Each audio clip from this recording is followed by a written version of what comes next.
बिहार में होगा प्रयोग, यूपी में बनेगा योग, साथ आएंगे ओवैसी और चंद्रशेखर आजाद। एक तस्वीर ने उड़ाई तेजस्वी और नीतीश की नींद। संसद भवन से एक ऐसी तस्वीर आई जिसने तेजस्वी यादव और नीतीश कुमार दोनों की नींद उड़ा दी। साथ में चिराग पासवान के भी होश फाख्ता कर दिए, क्योंकि बिहार में इस वक्त राहुल गांधी और तेजस्वी यादव अपनी वोट अधिकार यात्रा निकाल रहे हैं। नीतीश कुमार अपने बेटे को राजनीति में फिट करने की जुगत लगा रहे हैं, लेकिन असदुद्दीन ओवैसी और चंद्रशेखर आजाद संसद में बैठकर ही बिहार की राजनीति पर असर डालने की कोशिश में लगे हैं। पटना से 1000 किलोमीटर दूर बैठे ये दोनों नेता एक अलग ही खिचड़ी पका रहे हैं। जरा इन तस्वीरों को देखिए। चंद्रशेखर आजाद कुछ और सांसदों के साथ संसद के बाहर प्रदर्शन कर रहे थे, तभी सामने से ओवैसी आ जाते हैं और वो चंद्रशेखर को देखकर रुकते हैं, उनके पास जाकर कुछ बात करते हैं।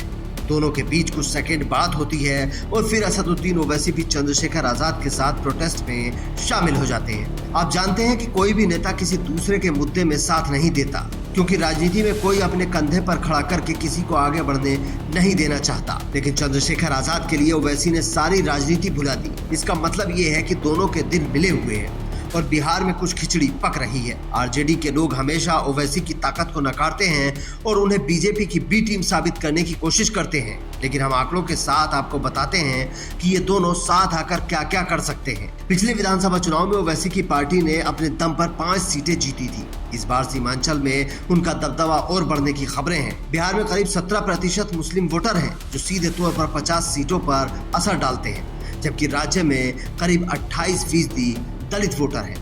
अब सोचिए ये दोनों साथ मिलकर क्या कर सकते हैं। इसीलिए बैकडोर पर लंबे समय से बातचीत हो रही है।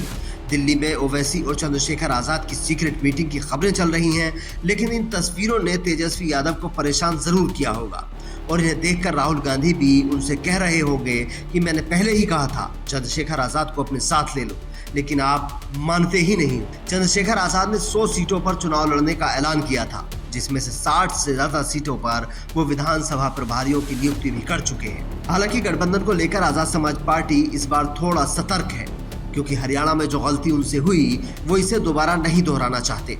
इसीलिए आजाद समाज पार्टी के प्रदेश अध्यक्ष कह रहे हैं कि वो किसी को भी लव लेटर नहीं लिखने वाले हैं, क्योंकि ये कहा जा रहा है कि चंद्रशेखर आजाद इंडिया ब्लॉक का हिस्सा बनना चाहते हैं और वो हमेशा विपक्ष के गठबंधन का हिस्सा होना चाहते थे, लेकिन विपक्षी नेताओं ने उन्हें घास नहीं डाली। जबकि चंद्रशेखर आजाद ने 2019 के लोकसभा चुनाव में विपक्ष को अपना समर्थन दिया था, लेकिन 2022 में जब वो सीएम योगी के सामने चुनाव लड़ने गए तो किसी ने चंद्रशेखर आजाद का साथ नहीं दिया और वो गोरखपुर से हार गए।